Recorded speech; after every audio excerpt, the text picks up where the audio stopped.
नमस्कार, मैं हूं के उपाध्याय। आप देख रहे हैं जनता टीवी। इस समय मुलायम सिंह यादव की विरासत को लेकर के तकरार थोड़ी सी तेज हो गई है। हाल ही में केंद्र सरकार ने मुलायम सिंह यादव को देश का उच्चतर नागरिक सम्मान पद्म विभूषण से सम्मानित किया है। कहा जा रहा है कि ये यादव वोट पर नजर है। उधर समाजवादी पार्टी के कुछ नेताओं का कहना है कि ये मुलायम सिंह यादव का अपमान है, उन्हें भारत रत्न मिलना चाहिए था। बहरहाल भारतीय जनता पार्टी की निगाह सीधे सीधे यादव वोट बैंक पर है, क्योंकि 2024 में यादव वोट बैंक महत्वपूर्ण भूमिका अदा करेगा, जैसा कि हमेशा करता आया है। देश के इस उच्चतर नागरिक सम्मान को लेकर के जो राजनीति हो रही है उस पर हम बात करेंगे, लेकिन ये किस समय कैसे इस नागरिक सम्मान को लेकर के इतनी चर्चा हो रही है, उसकी वजह क्या है, इन तमाम सारी चीजों पर पहले ये देखिए एक रिपोर्ट, उसके बाद हम अतिथियों से रूबरू होते हैं। तो देश के पूर्व रक्षा मंत्री स्वर्गीय मुलायम सिंह यादव को उत्तर प्रदेश से केंद्र सरकार ने गणतंत्र दिवस के मौके पर पद्म विभूषण से सम्मानित करने का ऐलान किया। यह सम्मान मुलायम सिंह के चाहने वालों के लिए एक बड़ी खुशखबरी है, लेकिन समाजवादी पार्टी के नेताओं का कहना है नेताजी को भारत रत्न से सम्मानित करना चाहिए। पद्मश्री देने से मुलायम सिंह का अपमान है। यहाँ तक मुलायम सिंह की चहेती बहू अपर्णा यादव ने भी नेताजी को भारत रत्न देने के लिए सरकार से मांग की है। लेकिन इस पूरे सम्मान के पीछे राजनीतिक पंडित कुछ अलग ही मायने निकाल रहे हैं। कुछ लोगों का यह भी कहना है कि पिछले वर्ग के मसीहा कहे जाने वाले स्वर्गीय मुलायम सिंह को पद्मश्री का सम्मान देकर भाजपा की 2024 के चुनाव में ओबीसी के वोटरों पर निगाहें हैं। अब इसके पीछे सच्चाई क्या है यह भाजपा वाले ही जान सकते हैं, लेकिन यादव और ओबीसी के एक बड़े तबके को खुश करने के लिए भी ये पूरी कवायद मानी जा रही है। मुलायम सिंह जी का समाज सेवा में एक बहुत बड़ा योगदान है। लंबे समय तक उन्होंने प्रदेश का नेतृत्व किया है, राज्य के मुख्यमंत्री रहे हैं। तो जो और आज उन्हें ये सम्मान दिया गया है, तो हम सब लोग इस निर्णय का स्वागत करते हैं। सरकार ने नेताजी श्री मुलायम सिंह यादव जी को पद्म विभूषण का सम्मान देकर के उनके विशाल व्यक्तित्व, कृतित्व और देश के प्रति किए गए योगदान का मजाक उड़ाया है। नेताजी को यदि सम्मानित करना ही था तो भारत रत्न के सम्मान से सम्मानित किया जाना चाहिए था। ऐसा न कर नेताजी के सम्मान का मजाक उड़ाया है, जो भारतीय जनता पार्टी केंद्र की सरकार का घटिया सोच को दर्शाता है। आज हमारे साथ इसी मुद्दे पर बहस के लिए जुड़ेंगे समाजवादी पार्टी से विधायक हैं रविदास मेहरोत्रा जी। इसके अलावा भारतीय जनता पार्टी के प्रवक्ता हैं दीपक सोनकर। प्रमोद गोस्वामी जी वरिष्ठ पत्रकार के रूप में अपनी राय देंगे, और इजहार अली हैं, प्रवक्ता हैं सुहेल देव समाजवादी पार्टी के। हमारा बातचीत की शुरुआत हम भारतीय जनता पार्टी से करते हैं। दीपक जी, मुलायम सिंह यादव के विरोध से भारतीय जनता पार्टी ने उत्तर प्रदेश में अपने पांव जमाए थे। एक जमाना था जब मुलायम सिंह यादव को भाजपा मुल्ला मुलायम सिंह यादव के नाम से संबोधित करती थी, और पूरी जो भाजपा का दमखम है या भाजपा ने अपना पूरा यहाँ जोर आजमाइश की थी, वो मुलायम के विरोध के साथ की थी। लेकिन आज अचानक मुलायम सिंह यादव को 26 जनवरी जो बीते रोज 26 जनवरी को पद्म विभूषण से सम्मानित किया है। आखिर इसके पीछे क्या मुलायम सिंह यादव का कृतित्व है या आने वाले 2024 के चुनाव की आहट है? दीपक जी।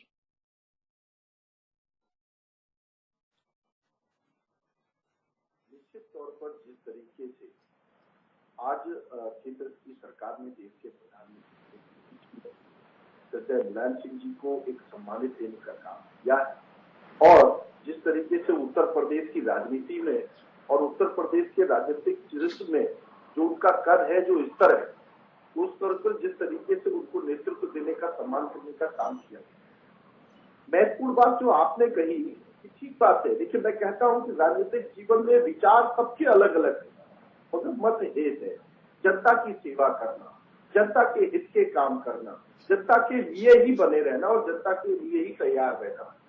तो जिस तरीके से लगातार इतने बड़े राजनीतिक कार्यकाल में 2 बार मुख्यमंत्री रह करके, रक्षा मंत्री रह करके जनता की सेवा में जो भाव किया, तो निश्चित तौर पर भारतीय जनता पार्टी, मुझे तो लगता है कि पूरे उत्तर प्रदेश को जिस उत्तर प्रदेश के नाते ऐसे भविष्य की जो राजनीति की परिकल्पना को बदलने का काम किया गया है, पूरे उत्तर प्रदेश को इसका स्वागत करना चाहिए, इसका अभिनंदन करना चाहिए कि हमारे ऐसे ऋषि को इस पद्म भूषण से सम्मानित किया गया है। जी, लेकिन बिल्कुल आपकी बात से मैं सहमत हूं कि विचार अलग अलग हैं, लेकिन जिस तरह का विरोध होता था, मुलायम सिंह यादव ने जब राम जन्मभूमि की जो कार्रवाई चल रही थी उस पर गोलियां चलवाई थी, तब भारतीय जनता पार्टी ने बिल्कुल से मुलायम सिंह यादव के ऊपर अंधाधुंध वार कर दिए थे। और आज राम भक्तों पर गोलियां चलवाने वालों को भाजपा सम्मानित कर रही है। दीपक जी। देखिए राष्ट्रपति सर, निश्चित तौर पर जिस तरीके से देश के प्रधानमंत्री जी एक जनता के हित में और उत्तर प्रदेश के हित में जो निर्णय था वो केंद्र की सरकार ने लेकर के और उत्तर प्रदेश के लिए जो सकारात्मक राजनीति को बदलने का काम किया, जो राजनीति की नीति और सोच को बदलने का काम किया है, कि राजनीति में काम करने वाले ऐसे नेतृत्व कि जिनको भी सम्मान मिलना चाहिए उनको सम्मान देने का काम किया। और मुझे लगता है देश के प्रधानमंत्री नरेंद्र मोदी का हम सबको धन्यवाद देना चाहिए, उत्तर प्रदेश में हम सबको उनका धन्यवाद करना चाहिए, उनका आभार करना चाहिए कि जिस तरीके से, और हम तो कहते हैं ना कि पूरी भारतीय जनता पार्टी इस सरकार के निर्णय का भी बड़े दिल से और भव्य से स्वागत करती है कि हमारे उत्तर प्रदेश के ऐसे एक राजनेता जिन्होंने पूरा जीवन काल जिस तरीके से जनता की सेवा में और राजनीति की सेवा में भी लगाया और उनको इस सम्मान से सम्मानित किया। ठीक है, इजहार अली जी, आप भी आपके जो नेता हैं वो बैकवर्ड की राजनीति करते रहे हैं और उनका अपना एक पूरा जो उत्तर प्रदेश का एक खास बेल्ट है उसमें उनका खासा प्रभाव है। आप भी कभी समाजवादी पार्टी के साथ थे, कभी भारतीय जनता पार्टी के साथ थे, आप अपनी नई राह तलाश रहे हैं। ऐसे में मुलायम सिंह यादव को यदि पद्म विभूषण का सम्मान देने का फैसला सरकार करती है या दिया जाता है, तो उस पर आपकी पार्टी की अपनी राय क्या है और इसको आप किस तरीके से देखते हैं? क्या 2024 के जो लोकसभा चुनाव आ रहे हैं उससे जोड़कर देखते हैं या फिर आपका नजरिया कुछ और है? इजहार अली साहब। उपाध्याय जी, मैं आपको बताऊं कि सारी राजनीति सब वोट को पाने के लिए, वोट को अपनी तरफ खिंचाव करने के लिए सारी राजनीति हो रही है। जी देखिए, समाजवादी पार्टी के वो मुखिया थे, समाजवादी पार्टी के संस्थापक थे वो माननीय नेताजी।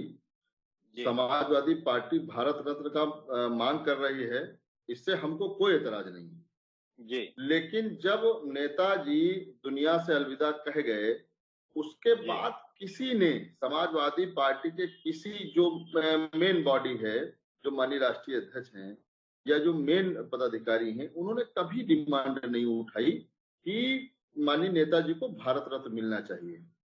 जिस दिन से भारतीय जनता पार्टी ने पद्म विभूषण का सम्मान दिया है, उस दिन से बस ये बौखला गए हैं कि बस हमको भारत रत्न मिलना चाहिए, भारत रत्न नेताजी को मिलना चाहिए। अरे भाई, पहले क्यों नहीं सवाल किया? आप पहले सवाल करते ना, उसके बाद हो सकता था, अगर आप पहले सवाल करते तो हो सकता था केंद्र सरकार उसको सोचती। अच्छा, भारतीय जनता पार्टी क्या है? भारतीय जनता पार्टी को नेताजी दिखाई दिए, लेकिन माननीय सुहेलदेव राजभर जी जो महाराजा हमारे रहे, जिन्होंने देश को आजाद करवाया और देश को आक्रमणकारियों से बचाया, 4 बार माननीय राष्ट्रीय अध्यक्ष हमारे ओम प्रकाश राजभर जो हमारी पार्टी की तरफ से 4 बार लेटर जा चुका है, पत्र जा चुका है कि महाराजा सुहेलदेव जी को भारत रत्न मिलना चाहिए। उस पर कोई कार्रवाई नहीं है। लेकिन जब माननीय मोदी जी पूर्वांचल की धरती पे आते हैं, तब महाराजा सुहेलदेव राजभर जी की बात करते हैं, उनके आदर्शों पे चलने की बात करते हैं। लेकिन जब भारत रत्न देने की बात आती है तो पीछे हट जाते हैं। तो अभी देखिए, आपने लालबाग चौराहे, माननीय मुख्यमंत्री जी ने लालबाग चौराहे का नाम लालबाग चौराहे से हटाकर महाराजा सुहेलदेव राजभर जी के नाम पे किया। तो जब सारी चीजों से आप हमारी सहमत हो, हम दलित, पिछड़ा, शोषित, वंचित, गरीब की लड़ाई लड़ रहे हैं, अल्पसंख्यक की लड़ाई लड़ रहे हैं, उनके हक अधिकार के लिए लड़ाई लड़ रहे हैं, महाराजा सुहेलदेव राजभर जी के पद चिन्हों पे चल के और लोगों के काम कर रहे हैं, लोगों के काम आ रहे हैं, उनकी आवाज बन रहे हैं, तो आपको भारत रत्न देने में क्या दिक्कत है? आप भारत रत्न की घोषणा करिए, हमारा पूरा समाज जो शोषित वंचित समाज है उसका स्वागत करेगा। तो अब उनको देंगे नहीं, लेकिन अब पद हो सकता है हो सकता है कि आपकी बात सुन लें और आने वाले समय में, चूंकि अब चुनाव भी है और केंद्र सरकार जो है भारत रत्न दे दे सोहेल देव जी को, ये भी तो संभव है। अगर वो ऐसा प्रयास करते हैं तो बिल्कुल उनके कदम का स्वागत होगा। जिसे मान लीजिए हमारी देखिए, हमारी लड़ाई शोषित, दलित, वंचित, अल्पसंख्यक, पिछड़ा, अति पिछड़ा और गरीबों के लिए है। अगर उनकी बातों को कोई रखेगा और उनके लिए कोई कार्य करेगा, कोई भी पार्टी हो, तो हम उसका स्वागत करेंगे। आपने देखा कि लालबाग चौराहे का नाम जब महाराजा सुहेलदेव राजभर जी के नाम रखा गया तो हम लोगों ने स्वागत किया। देखिए, हम ऐसा नहीं है, हम मुद्दों की राजनीति करते हैं। हम बेफालतू वाली बात जिसे उन्होंने सोहेलदेव राजभर जी के नाम रख दिया था, लालबाग चौराहे का नाम, अब हम कहते नहीं वो पूरे लखनऊ का नाम रखिए। अरे भाई, जो सम्मान मिला है, जिसे पद्म विभूषण, अब भारतीय जनता पार्टी को एक स्टैंड लेना पड़ेगा। जिसे भारतीय जनता पार्टी ने हमेशा माननीय नेताजी को राम सेवक पर जो गोली चलाने की बात आपने जिक्र किया, तो वो गोली चलाए, हमेशा उनको ऐसा प्रोजेक्ट किया कि वो राम विरोधी हैं, उन्होंने गो कार सेवकों पे गोली चलवाई। तो जब जो विरोधी थे राम कार सेवकों पे गोली चलवाई थी, तो उनको पद्म विभूषण पे क्यों दिया? पद्म विभूषण तो इसीलिए दिया ना। अच्छा, भारतीय समाजवादी पार्टी का क्या मसला है? समाजवादी पार्टी का उपाध्याय जी मसला ये है कि लोकसभा के चुनाव में और 2019 में आपने देखा कि पार्लियामेंट के अंदर माननीय नेताजी ने मोदी जी को अपने शुभकामनाएं दी, आशीर्वाद दिया कि आप दोबारा फिर सरकार बनाएं। और इसी वजह से उपाध्याय जी, भारतीय जनता पार्टी की सरकार फिर रिपीट हुई। अगर नेताजी आशीर्वाद न देते तो शायद सरकार रिपीट ना होती। तो इसीलिए उन्होंने सोचा कि जब माननीय नेताजी ने आशीर्वाद दिया, तो पीएसई की रिपोर्ट है उपाध्याय जी की 32% वोट यादवों का भारतीय जनता पार्टी में गया। 2022 के विधानसभा के चुनाव में पीएसई की रिपोर्ट है कि 26% वोट यादवों का गया। अच्छा, समाजवादी पार्टी के पास यादव नेता कौन बचे हैं? भाई शिवपाल जी अब आए हैं। कोई बाहुबली नेता यादव समाज से उपाध्याय जी अब समाजवादी पार्टी में नहीं है। रमेश यादव जी जो सभापति थे वो भारतीय जनता पार्टी में है। सुखराम जी जो उन्नाव के वो संस्थापक सदस्य थे समाजवादी पार्टी के, वो भारतीय जनता पार्टी में है। तो जितना भी यादव बाहुल जिसके पास जनाधार था, वो सब भारतीय जनता पार्टी में है। तो इसीलिए उनको वोट भी 2022 के चुनाव में भी 26% मिल गया। तो ये सब वोट बैंक की राजनीति है। अब दिक्कत ये है उपाध्याय जी, अगर इनको डिमांड करना था तो ये उनके दुनिया से जब अलविदा कहे गए थे तब इनको डिमांड रखनी चाहिए थी। लेकिन हम आपसे ये कह रहे हैं कि जब उनको पद्म विभूषण मिल सकता है, हमें कोई एतराज नहीं है उनको पद्म विभूषण मिला है, लेकिन महाराजा सुहेलदेव राजभर जी को भी भारत रत्न मिलना चाहिए। और इसकी मुहिम और तेज होगी। आप देखिए, के विधायक है, तेज तर्रार विधायक है रविदास मेहरोत्रा जी भी जुड़ गए हैं। रविदास जी, मुलायम सिंह यादव जी को पद्म विभूषण दिया गया, ये देश का उच्चतर नागरिक सम्मान है।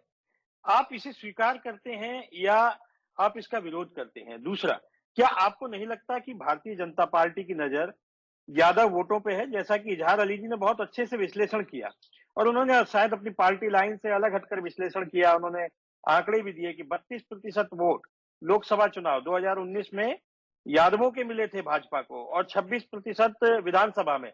तो क्या आपको लगता है कि जो यादवों का किला था या यादवों का जो वोट बैंक है वो अब भारतीय जनता पार्टी की तरफ शिफ्ट हो रहा है और इसी पर जो है ये तुरप का इक्का जो है भाजपा ने पद्म विभूषण देकर खेला है कि लोकसभा चुनाव में इसका लाभ ले सके? रविदास जी, आपकी क्या राय है? मुलायम सिंह यादव जी देश के बहुत बड़े कद के नेता रहे हैं।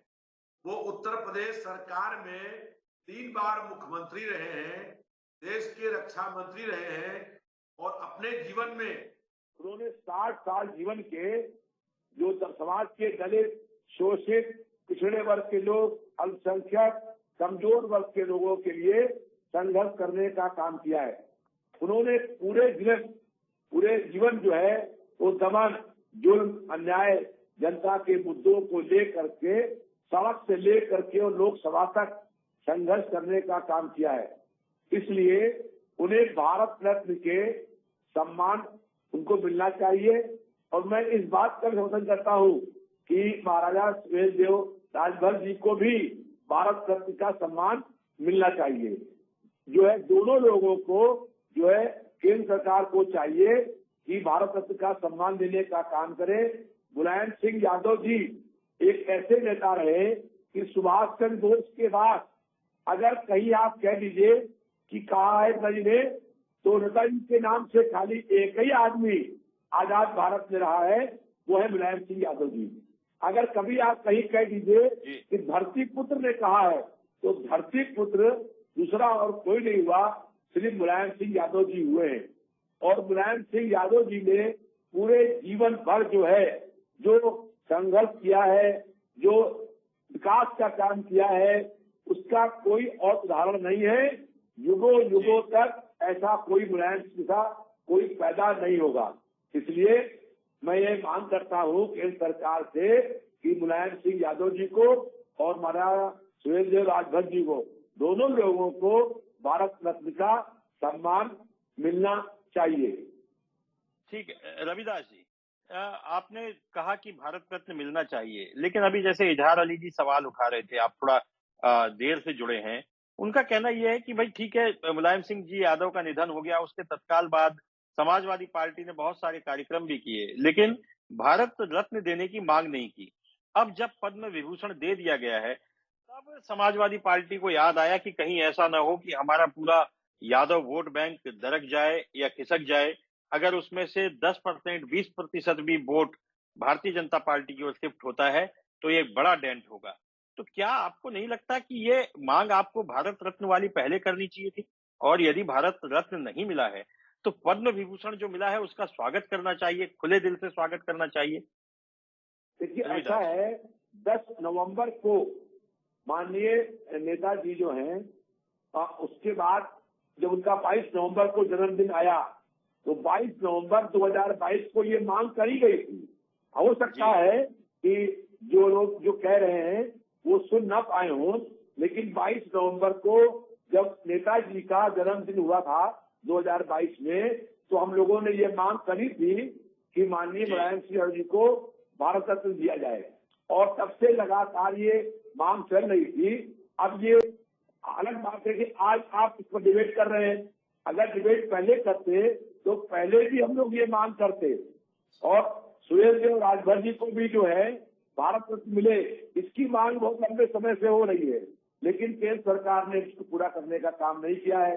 तो हम लोग मांग करते रहते हैं, जब केंद्र सरकार को चाहिए कि जो ऐसे लोग हैं जिन्होंने अपने पूरे जीवन समाज के लिए काम किया है, उन्होंने शोषित, पीड़ित, दलित वर्ग के लोग, पिछड़े वर्ग के लोग, अल्पसंख्यक लोग, कमजोर वर्ग के लोगों के लिए पूरा जीवन संघर्ष करने का काम किया है, उनको मरणोपरांत सर्वोच्च सम्मान भारत रत्न मिलना चाहिए। तो ये हम लोग मांग कर रहे हैं, पहले भी कर रहे हैं, और आगे भी लगातार जब तक मुलायम सिंह जी को भारत रत्न मिलेगा, तब तक हमारी ये मांग जारी रहेगी और लगातार लोग मांग करते रहेंगे। हमारे साथ वरिष्ठ पत्रकार है प्रमोद गोस्वामी जी। गोस्वामी जी, आपने तीनों वक्ताओं को सुना, भाजपा के दीपक सोनकर जी की राय थी, आपने रविदास जी को भी सुना और इजहार अली जी को भी सुना। ये जो पुरस्कारों के साथ राजनीति का जो मिथ जुड़ा है, इस पर आप क्या कहेंगे? और दूसरी बात, समाजवादी पार्टी अब ये मांग कर रही है कि मुलायम सिंह यादव जी को, नेताजी को भारत रत्न मिलना चाहिए, पद्म विभूषण उनके कद के अनुरूप नहीं है। इसका जवाब हम दीपक सोनकर जी से भी लेंगे, लेकिन उससे पहले आपकी राय जान लेते हैं। प्रमोद गोस्वामी जी। उपाध्याय जी, भले ही मुलायम सिंह यादव को पद्म विभूषण दिए जाने का को लेकर लोगों में मत भिन्नता हो, कुछ लोग उसका स्वागत करते हों। अब प्रवीण भाई तोगड़िया ने उसकी विरोध किया है, जो भारतीय जनता पार्टी से परोक्ष अपरोक्ष से जुड़े हुए हैं। उनका ये आरोप है कि बाबरी मस्जिद और राम मंदिर के उस प्रकरण में वहाँ गोली चलवाई, उस पर नहीं दिया जाना चाहिए। भले ही मतलब उनके ऊपर उनको पद्म विभूषण देने को लेकर और ज़्यादा मांग की जा रही हो। जो आपने पहली बात कही कि पद्म विभूषण और ये तो कहीं ना कहीं अब पिछले कुछ दशकों से सम्मान जो हैं वो उसमें नेपथ्य में कहीं ना कहीं राजनीति तो जुड़ी ही रहती है। अब उसको इससे इनकार तो बिल्कुल भी नहीं किया जा सकता है। ये बात आपकी पूरी तरीके से सच है। और वहीं बीजेपी ये कहती रही मुल्ला मुलायम, लेकिन इस बात का स्वागत किया जाना चाहिए कि केंद्र सरकार ने एक राजनीति के जो अपने धुर विरोधी, राजनीतिक धुर विरोधी रहे हों, उनको भी सम्मान देकर राजनीतिक विचारों को एक अलग दिशा देने का काम किया है। इसको स्वीकार किया जाना चाहिए और ये एक बड़ी बात है कि जो राजनीति में उनके प्रखर विरोधी रहे हों उनको भी सम्मानित किया। ये बात सच है, इसमें कोई दो राय नहीं है कि मुलायम सिंह जी ने लगभग 3-4 दशकों में पिछड़ों को, दलितों को, अल्पसंख्यकों को, उनके हितों को लेके लंबी लड़ाई लड़ी। अकेले बूते पर आकर उन्होंने उनकी आवाज़ उठाई और उसके लिए संघर्ष किया, इसमें कोई दो राय नहीं। तो उनका योगदान तो है ही मुलायम सिंह जी का। और पिछड़े वर्गों के हितों को, पिछड़े वर्गों के हकों को देने के लिए वो सतत संघर्ष करते रहे और हमेशा उनकी आवाज़ बन के उभरे। ये बात भी अपनी सच। जहाँ तक पद्म विभूषण की बात है तो पद्म विभूषण भी कोई छोटा सम्मान नहीं है, वो भी बड़ा सम्मान है और वो दिया जाना अपने आप में महत्वपूर्ण है और इसका स्वागत होना ही चाहिए। उनके चूँकि वो प्रदेश ही नहीं, वो देश के बड़े नेताओं में रहे हैं। देश की राजनीति को उन्होंने न केवल समझा बल्कि देश की राजनीति को उन्होंने, जब भी कोई दौर आया है तो उस देश की राजनीति में उन्होंने बड़ी निर्णायक और अहम भूमिका निभाई है। जब देश की बात आई है तो मुझे अच्छी तरीके से याद है कि जब संसद में अमेरिका वाले प्रकरण को लेके और एक बड़ी लंबी बहस हो रही थी और उसमें बड़ी जटिलताएं थीं, मुलायम सिंह थे कि जो अपने विरोध होने के बावजूद भी, कांग्रेस के विरोधी होने के बावजूद भी उन्होंने कहीं ना कहीं साथ देके देश के मामले में उन्होंने कहीं कोई समझौता नहीं किया या उसमें राजनीति को आगे नहीं आने दिया। नहीं, ठीक तो है। ऐसी स्थिति में मैं समझता हूँ सवाल और है, रविदास जी भी इजहार अली साहब भी कह रहे थे कि लोकसभा में मुलायम सिंह यादव जी ने ही 2019 के चुनाव से पहले लोकसभा में मोदी जी को आशीर्वाद दिया था, भाजपा की सरकार बनने की उन्होंने संभावना व्यक्त की थी और इसके बाद से ही जो है वो फिर पूरा दृश्य चेंज हो गया और हम सब ने देखा कि यादवों ने भी जो है खुल करके भारतीय जनता पार्टी को वोट किया था।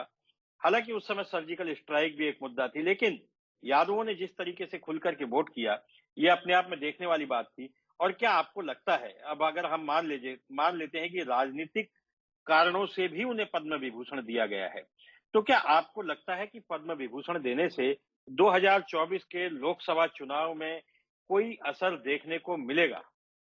प्रमोद जी। निश्चित रूप से ये जो लोकसभा में ये भी एक बात अगर आप देख लीजिए, ये मुलायम सिंह जैसा व्यक्तित्व ही था कि जिसने प्रधानमंत्री मोदी को दोबारा सत्ता में आने के लिए कान में नहीं संसद में उन्होंने ऐलान उन्होंने ये बात कहा कि हमारी शुभकामनाएं हैं कि आप आएँ। हालांकि ये शिष्टाचार, ये जो राजनीतिक शिष्टाचार है उसको निभाने की हिम्मत मुलायम सिंह जैसे व्यक्ति में ही थी, वरना बीजेपी और मोदी जी के लिए किसने कहा, कब कहा, या किसी भी प्रधानमंत्री के लिए अपने जो राजनीतिक विरोधी हैं उनके लिए कभी ये कोई साहस दूसरा नेता नहीं जुटा पाया। ये मुलायम सिंह का ही साहस था, ये उनका ही हिम्मत थी कि उन्होंने वहाँ पर ये बात कही। ये बात भी सच है कि मुलायम सिंह के ये कहने के बाद यादवों का विशेष ये एक संदेश गया, उसका लाभ भारतीय जनता पार्टी को मिला। मुझे लगता है कि पद्म विभूषण जो प्रधानमंत्री मोदी जी ने और उनके मंत्रिमंडल ने जो निर्णय लिया है, इसका 2024 में निश्चित रूप से पिछड़ों और यादवों में कितना असर होगा ये तो अभी नहीं कहा जा सकता है। राजनीति किस दिशा में मोड़ लेगी, समाजवादी पार्टी उसका कैसे काउंटर करेगी, ये अभी कहना तो जल्दबाजी होगी।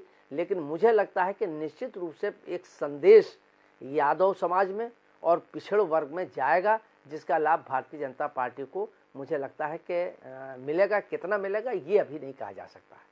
ठीक है, दीपक सोनकर जी, आप मुझे सुन पा रहे हैं? दीपक जी, आपसे एक सवाल है कि आपने अब सबको सुन लिया। सबसे बड़ी बात यह है कि सुहेल देव समाजवादी पार्टी के इजहार अली साहब कह रहे हैं कि महाराजा सुहेल देव को भारत रत्न मिलना चाहिए। रविदास मेहरोत्रा जी भी सुहेल देव जी को भारत रत्न देने की वकालत कर रहे हैं, उन्होंने भी उसका विरोध नहीं किया है। लेकिन साथ ही वे ये भी कह रहे हैं रविदास जी कि मुलायम सिंह जी को पद्म विभूषण जो दिया गया है वो उनके कद के अनुरूप नहीं है, उन्हें भारत रत्न मिलना चाहिए। अब ये जो राजनीति है, इस राजनीति पर भारतीय जनता पार्टी किस तरीके से जवाब देगी और किस तरीके से उसका आगे मुकाबला करेगी? क्योंकि अब ये कोई कितना भी कहता रहे कि इसका राजनीति से कोई लेना देना नहीं है, लेकिन सब जानते हैं कि 2024 के चुनाव सामने हैं और राजनीति से इसका सीधा लेना देना है। सोनकर जी। देखिए, निश्चित तौर पर उपाध्याय जी जिस तरीके की बात जिस तरीके से सुहेल देव जी के प्रवक्ता जी से आई और मेहरोत्रा जी से आई, निश्चित तौर पर सुहेल देव जी हमारे करने का काम करना चाहिए। बात का सुझाव केंद्र सरकार इस पर विचार करेगी और निश्चित तौर पर यह विचार का निर्णय भी किया जाएगा।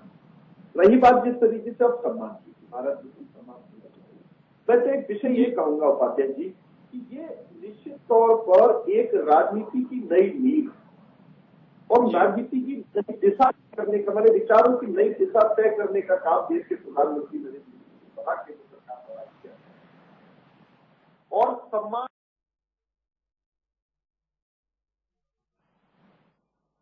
सम्मान जो है वो सम्मान ही होता है, सम्मान का कोई स्तर नहीं होता।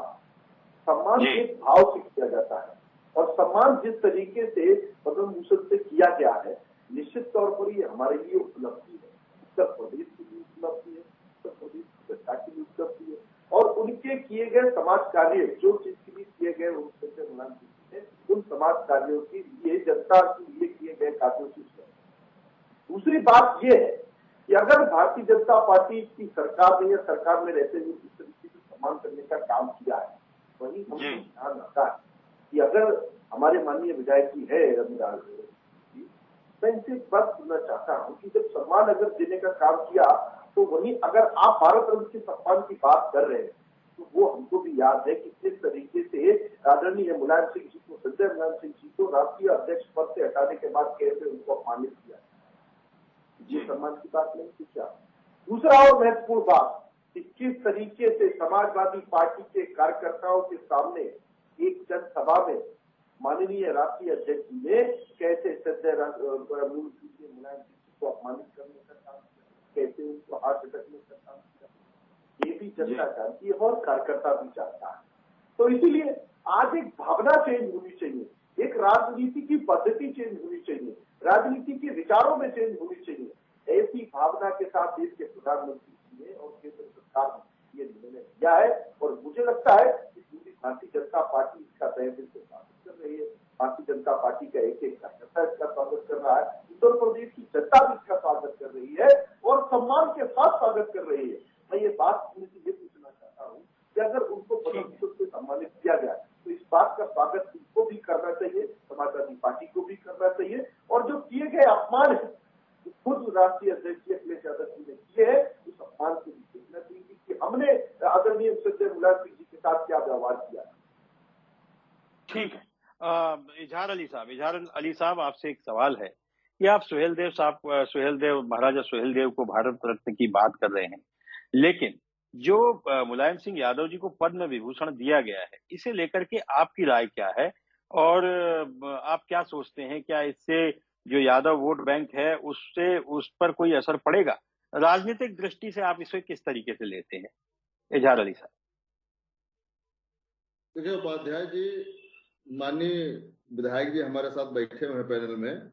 देखिए मैं इनका स्वागत करता हूं क्योंकि इन्होंने मेरे साथ मिलके और बात मांग उठाई महाराजा सुहेल देव राजभर जी को भारत रत्न देने की। मैं यही बात 2022 के चुनाव में हमारे राष्ट्रीय अध्यक्ष जी कहते थे कि देखिए मुद्दों की लड़ाई लड़िए, कब कौन बात करनी है, क्योंकि मुद्दाहीन समाजवादी पार्टी है ना, तो मुद्दों की मांग करनी चाहिए।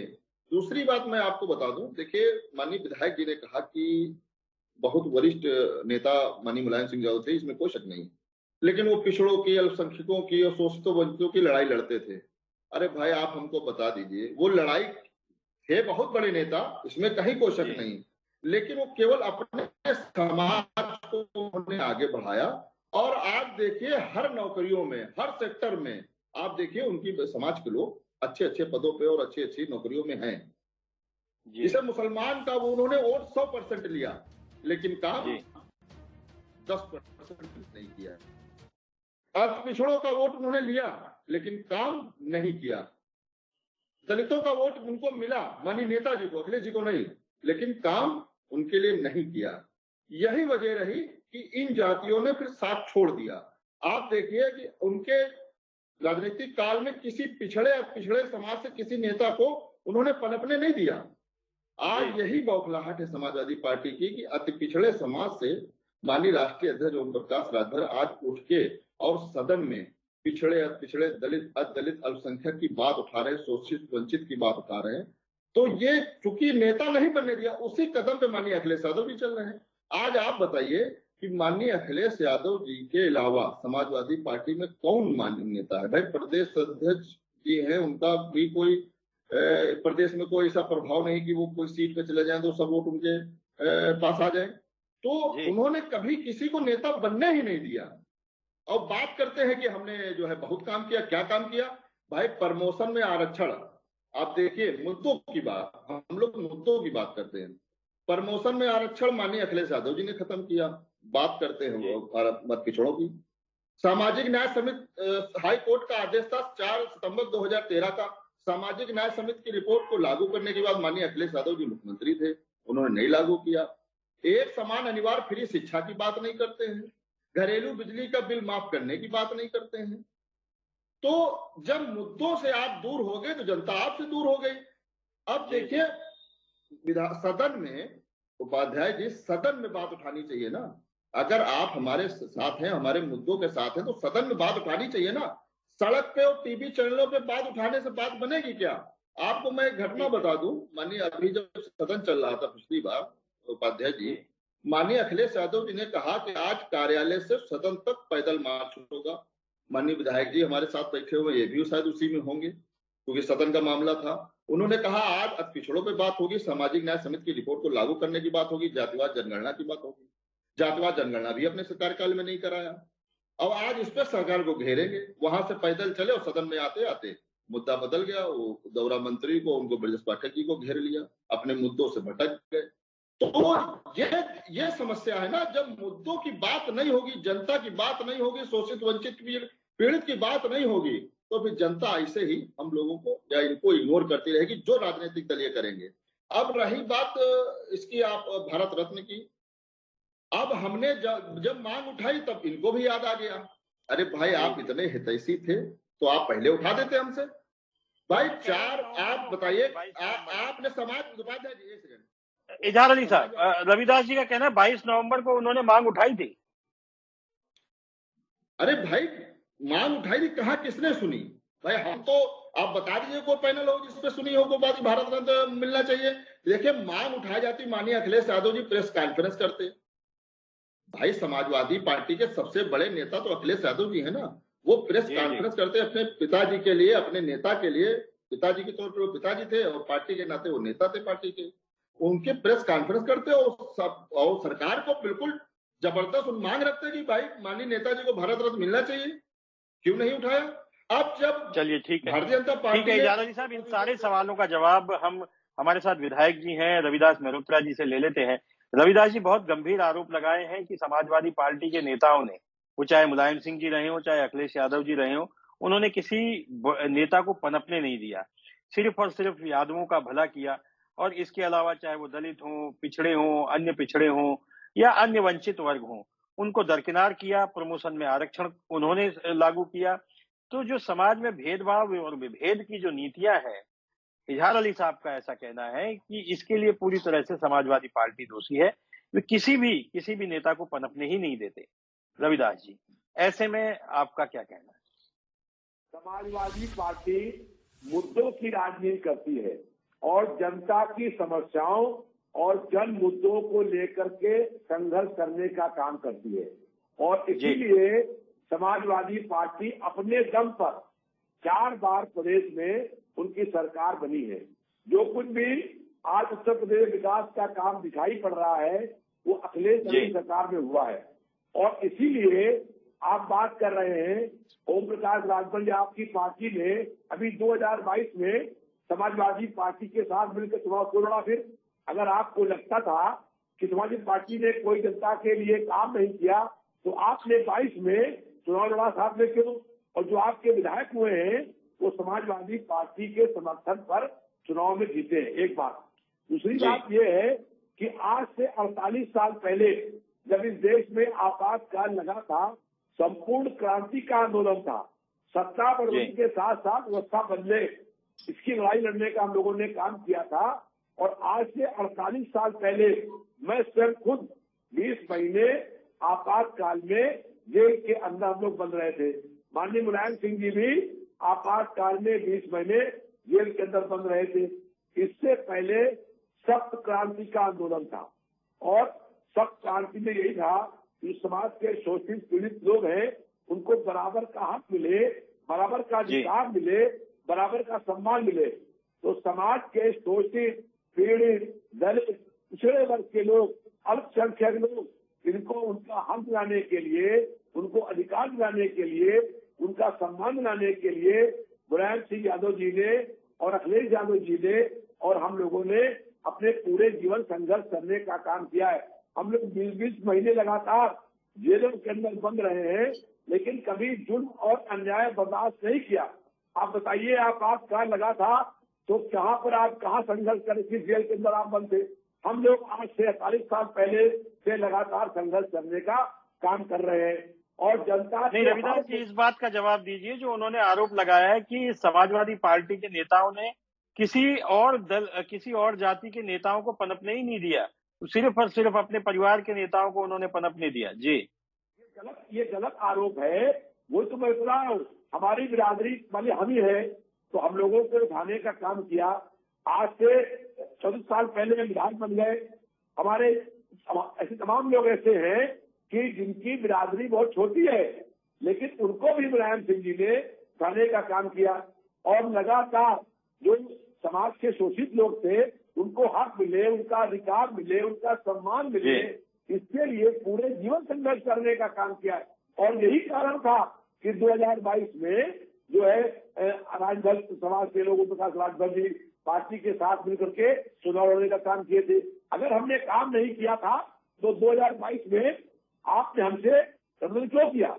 तो गठबंधन आपने किया, अब आपको लगा था कि सरकार बन जाएगी, सपा की सरकार नहीं बनी तो आप ऐसी बातें कर रहे हैं। चुनाव हो रहा था तब तो आप कह रहे थे कि अखिलेश यादव ने बहुत काम किया है, सपा ने बहुत काम किया है, इनकी सरकार बनेगी।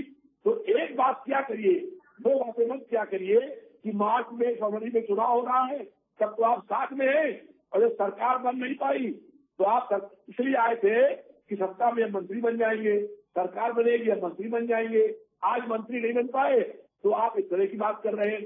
तो समाजवादी पार्टी मुद्दों की राजनीति करती है। महिला रविदास जी, इजहार अली जी से आपके आरोपों का जवाब ले लेते हैं। आपने जो आरोप लगाए सुभाष पापा, हम उसका जवाब इजहार अली से ही ले लेते हैं। इजहार अली साहब, उनका कहना है कि आपको लग रहा था कि समाजवादी पार्टी की सरकार बनेगी, इसलिए सुभाष पापा उनके साथ थी, और जब सरकार नहीं बनी और लगा कि अब तो मंत्री पद मिलने से रहा और सरकार से विरोध हम झेल नहीं सकते, तो इसलिए रास्ते अलग हो गए। देखिए उपाध्याय जी, नंबर 1, अगर हमको मंत्री पद का लालच होता तो आपने देखा शोषितों, वंचितों, पिछड़ों, दलितों के सामाजिक न्याय समिति की रिपोर्ट जब भारतीय जनता पार्टी ने लागू नहीं की तो हम लोग सरकार छोड़ के चले गए, मंत्रालय से इस्तीफा दे दिया। नंबर 2, अरे सुन लीजिए माननीय विधायक जी, सुन लीजिए, आपने सवाल किया है। अरे मैं बता रहा हूँ, तो मैं बता रहा हूँ, सवाल का जवाब लीजिए ना।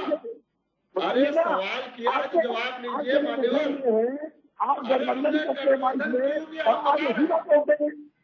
अरे यार उपाध्याय जी, ये कौन सी बात है? अगर आपने सवाल किया तो हम जवाब दे रहे हैं ना आपको। जी जी, रविदास जी सुन लीजिए उनकी, आपको पूरा मौका दूंगा उनकी बात का जवाब देने का। जी इजहार अली साहब आप बोलिए।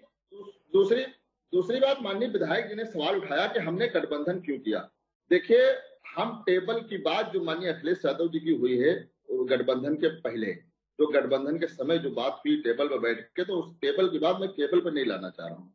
टेबल पर जब हम लोग बैठे तो गठबंधन की स्थिति में सारी चीजें हुई, और जो पहले समाजवादी पार्टी ने किया दलित, पिछड़ा और अल्पसंख्यक और शोषित वंचित के समाज के साथ, तो उनको याद दिलाया। तो उन्होंने कहा कि चलिए पिछला जो हो गया, अब आगे से सरकार बनाइए, आगे से ऐसी स्थिति नहीं होगी, सब लोग मिलकर काम करेंगे। चलिए ठीक, आपके साथ हम गठबंधन में लड़े, हम कहाँ इनकार कर रहे हैं, हम तो कह रहे हैं 2022 का चुनाव आपके साथ मजबूती के साथ लड़े हम, और हमारे ऐसा मजबूत पार्टनर आपको कहीं मिल ही नहीं सकता है। 2017 में पूर्वांचल में कितनी सीटें जीते थे? हारे थे, नहीं हारे थे, जमानत नहीं बची थी। अब आप बताइए 2022 के चुनाव में हम गाजीपुर में 7 सीट लड़े, 7 में 2 हम जीते, लेकिन आपको कितना जिताया? 5। बलिया में 1 हम जीते, आपको कितना जिताया? 4। आजमगढ़ में आपको 10 की 10 जिताया, इस अंबेडकर नगर में आपको 3 जिताया। इसी तरीके से 8-10 जिलों में भारतीय जनता पार्टी का खाता नहीं खुला, वो आपको याद नहीं है। हम आपके साथ लड़े, लेकिन हम कितने जीते? 6, और आपको कितना जिताया? 1 बहुमत के साथ। यानी पूर्वांचल में अधिकांश आपका रहा। और आप अपने गृह जिले की बात कर लीजिए, मैनपुरी, इटावा, आप वहां कितने जीते? आपका खाता भारतीय जनता पार्टी ने नहीं खुलने दिया। बुंदेलखंड में आप 2017 में खाता नहीं खुला था, 20 सीटों पे 20 सीट भारतीय जनता पार्टी ने जीता था। लेकिन 2022 के चुनाव में जब हम आपके साथ आए तो 3 सीटें आपको मिली, 17 में भारतीय जनता पार्टी जीती। तो हमारी जितनी ताकत थी, और आज तो सुहेल जो भारतीय समाज पार्टी का उपाध्याय जी, आज तो पूरे प्रदेश में जनाधार है, आज तो पूरे प्रदेश में वर्चस्व सुहेल भारतीय समाज पार्टी का। तो हम ये मान रहे हैं कि हम कम जीते, लेकिन आपको ज्यादा जिताया। देखिए, गठबंधन धर्म अखिलेश जी ने नहीं निभाया, गठबंधन धर्म अखिलेश जी ने निभाया होता तो शायद नतीजे कुछ और होते। लेकिन ये इन्होंने बात की, माननीय विधायक जी ने बात की, मैं आंदोलन में मैं जेल गया। अरे भाई, मुलायम सिंह जी आप जेल गए तो क्यों गए? आप अपने समाज को और अपनी पार्टी को खड़ा करने के लिए कि हम लोग आंदोलन करेंगे, जेल जाएंगे, तो एक प्रसार होगा, एक प्रदेश में एक हमारी पार्टी बढ़ेगी। तो आप अपने फायदे के लिए जेल गए, जनता के लिए जेल गए। जनता के लिए क्या काम किया? आप अल्पसंख्यक की बात करते हैं, मैं अल्पसंख्यक के मुसलमानों की बात कर रहा हूँ। मुसलमानों को आपने 12 से 17 तक कितनी नौकरियां दी, वो लिस्ट अब आप हमको उपलब्ध करा दीजिए। आप बताइए भाई, आजादी के समय 38% मुसलमान रिजर्वेशन में था, 1% नहीं बचा। आपने इतनी फिक्र कर डाली कि आज वो 1% नहीं बचा। तो मैं माननीय विधायक जी से समाजवादी पार्टी से आग्रह करूंगा, अब इतनी फिक्र न करिए, चूंकि मुसलमानों की हालत वैसे भी दलितों से बदतर हो गई है। भाई, आप सरकार में थे, सच्चर कमेटी की रिपोर्ट क्या कह रही है? आपने क्यों नहीं लागू करा? रंगनाथ मिश्रा कमीशन की रिपोर्ट क्या कह रही है कि मुसलमानों की हालत दलितों से बदतर है। आप उससे तो कोई काम करेंगे नहीं, बस आप बता दें हमने संघर्ष किया। अरे आप बता दीजिए 12 से 17 से 22 तक आप वो रोड बता दीजिए, वो इलाका बता दीजिए, उस जगह का नाम बता दीजिए जहाँ पे समाजवादी पार्टी ने पिछड़ों, दलितों, शोषितों, वंचितों, अल्पसंख्यकों के लिए संघर्ष किया हो। ठीक है अली साहब, हम इसका जवाब विधायक जी से लेंगे, लेकिन उससे पहले वरिष्ठ पत्रकार प्रमोद गोस्वामी जी भी हमारे साथ जुड़े हुए हैं। गोस्वामी जी, जहां तक यादव वोट बैंक का सवाल है, इस पुरस्कार को लेकर के जो ये एक नई बहस शुरू हुई है, आपने देखा होगा भारतीय जनता पार्टी ने 2-3 ऐसे मास्टर स्ट्रोक किए हैं। जैसे कानपुर के एक सबसे बड़े नेता थे, मेरे पास नाम है, स्वर्गीय हरिमोहन यादव जी, उनकी जयंती पर स्वयं प्रधानमंत्री नरेंद्र मोदी जी ने शिरकत की और एक बड़ा सम्मेलन किया। हरिमोहन यादव जी वो नेता हैं जिन्होंने मुलायम सिंह यादव को बढ़ाने में अपना पूरा योगदान दिया था। मुलायम सिंह यादव ने जब समाजवादी पार्टी का गठन किया था, तब हरिमोहन यादव जी यादव समाज के बड़े नेता माने जाते हैं। तो एक शुरुआत उन्होंने उस समय की। दूसरा कदम उन्होंने उठाया, हरियाणा से सुधा यादव, राज्यसभा तो है ही वो, लेकिन उन्हें पार्लियामेंट्री बोर्ड में अपनी जगह दे दी। अपर्णा यादव को लेकर के भी लगातार खबरें आती रहती हैं। वो कभी मुख्यमंत्री योगी आदित्यनाथ जी से मिलती हैं, कभी वो कुछ बयान दे देती हैं, तो कहीं ना कहीं वो डेंट जो है वो यादव वोट बैंक को ही करती हैं। और अब मुलायम सिंह यादव जी को पद्म विभूषण देकर के जो मास्टर स्ट्रोक खेला है भाजपा ने, इस तमाम जो मैंने आपको गिनाए हैं, क्या इसमें कोई सीक्वेंस आपको नजर आता है प्रमोद जी? निश्चित रूप से उपाध्याय जी ये पुरस्कार जो दिया गया है ये बड़ा पुरस्कार है, उसके लिए वो डिजर्व भी करती है, लेकिन उसके निहितार्थ में राजनीति निश्चित रूप से छिपी हुई है। ये बात मैंने पहले भी कही। यादव वोट बैंक पर एक भारतीय जनता पार्टी ने अपना ये संदेश देने की कोशिश की है कि वो यादवों के जो एक छत्र एक मान्य नेता रहे हैं उत्तर प्रदेश में, उनको उनके प्रति उनकी क्या सोच है या उनके प्रति क्या आदर है ये दिया। इसका प्रभाव तो राजनीतिक रूप से पड़ेगा ही पड़ेगा। ये बात अलग है कि कितना पड़ेगा। जो हरिमोहन यादव जी ये यादव समाज के अध्यक्ष भी रहे हैं, ये बात सच है कि हरिमोहन जी मुलायम सिंह जी के बहुत करीबी थे, और जब पार्टी का गठन हुआ था उस समय हरिमोहन यादव जी ने बड़ी मदद भी की थी और मुलायम सिंह जी उनका बहुत सम्मान भी करते थे। लेकिन इसको दुर्भाग्य कहा जाए क्या जाए कि वो उसको अखिलेश जी उन लोगों को जो पुराने लोग थे जिनकी अपनी एक वजूद था, जिनका अपना था एक प्रभाव था अपने वर्ग में समाज में, ऐसे लोगों को जिनको मुलायम सिंह ने जोड़ा था उनको वो सहेज के नहीं रख पाए। या कारण जो भी रहे हों वो अलग बात है, वो एक अलग विषय है। लेकिन भारतीय जनता पार्टी का 24 के लिहाज से न केवल यादवों पर, आप ले लीजिए अल्पसंख्यकों पर भी जो उन्होंने एक संदेश दिया है, जो उन्होंने बात कही है, तो वो भी अल्पसंख्यकों पर भी उनकी पूरी नज़र है। और 24 के इलेक्शन में सारे जातिगत समीकरणों को वो पूरी तरीके से साध के चल रहे हैं। और उन्होंने जो पसमानदा समाज है, बोरा समाज है, उसमें वहाँ अपने कार्यकर्ताओं को उनको कहा है कि उनको मिलें, उनसे बात करें, उनकी समस्याओं को समझें, उनको पार्टी के साथ जोड़ें। जो भारतीय जनता पार्टी के ऊपर ये सीधा खुला आरोप रहा है कि वो अल्पसंख्यकों की विरोधी है, लेकिन अब की ये भी एक बदलाव नज़र आया है कि वो अब मुस्लिमों के प्रति भी उनका दरवाजे खुले हैं और खिड़कियां उन्होंने खोली हैं। अब ये मुस्लिम समाज को भी सोचना होगा कि वो उनके उस पहल को किस अंदाज में लेते हैं, कितना उसको सकारात्मक लेते हैं, कितना नकारात्मक लेते हैं। लेकिन भारतीय जनता पार्टी 24 के इलेक्शन में कोई भी चूक नहीं करना चाहती है किसी भी स्तर पर, क्योंकि जो मुस्लिम समाज है उसमें भी डेंट, चाहे वो बुर्खा का मामला हो, चाहे वो तलाक का मामला हो, इन सारे मामलों में तलाक का को लेके उन्होंने जो दिया उसका भी एक समाज गया, उससे भी महिलाओं के वोट उनको मिले। मुलायम सिंह जी को जो उन्होंने यहाँ सम्मान दिया है, पद्म भूषण दिया, इसका भी कहीं ना कहीं उसको लाभ मिलेगा भारतीय जनता पार्टी को।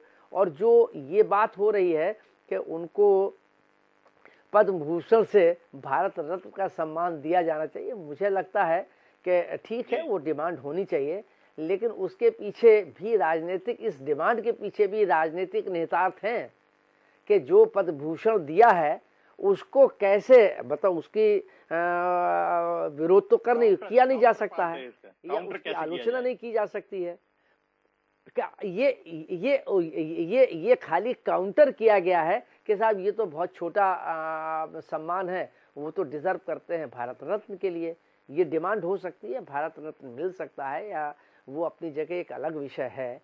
लेकिन ये जो डिमांड इस समय की गई है कि ये कह के ये पद्म विभूषण भी कोई बहुत छोटा सम्मान नहीं है, देश के बड़े सम्मानों में से एक पद्म विभूषण है जो दिया गया है। और निश्चित रूप से भारतीय जनता पार्टी ने बहुत सोच समझ के और करीने की राजनीति के तहत उन्होंने ये सम्मान देकर यादवों को एक संदेश देने की कोशिश की है। जो उत्तर प्रदेश की राजनीति है वो निश्चित रूप से कहीं ना कहीं प्रभावित होगी। जो आपने कहा कि हरियाणा में सुधा यादव को, तो वो खाली ये सब संदेश ऐसा ही नहीं खाली उत्तर प्रदेश में, बाकी भी यादव समाज को जोड़ने के लिए वो सारे उपक्रम या सारे उपाय कर रहे हैं।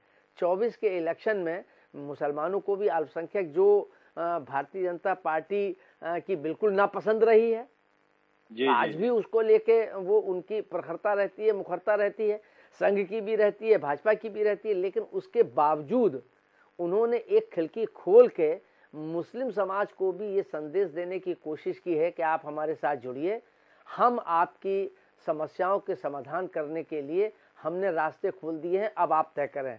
यही इन्होंने भारतीय जनता पार्टी ने मुलायम सिंह जी को भी पद्म विभूषण देके, क्योंकि आप देख लीजिए कि ये राजनीति के से अलग है। जो राजनीतिक विचारों में जो एक विरोधाभास रहा है, ये करके उन्होंने प्रधानमंत्री मोदी ने ये दे के उन विचारों के लिए एक नया रास्ता भी खोला है कि हमारी राजनीतिक प्रतिद्वंद्विता हो सकती है।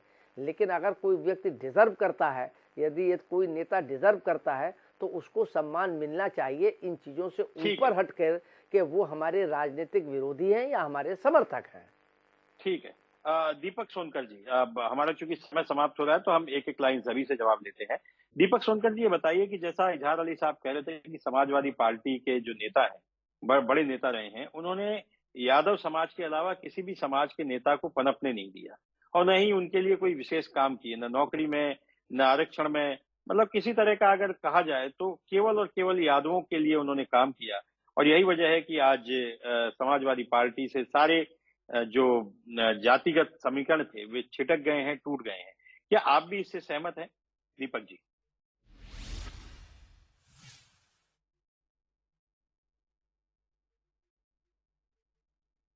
दीपक जी, आप मुझे सुन पा रहे हैं? स्काइप से आवाज आ रही है आपकी। अब आप मुझे सुन पा रहे हैं?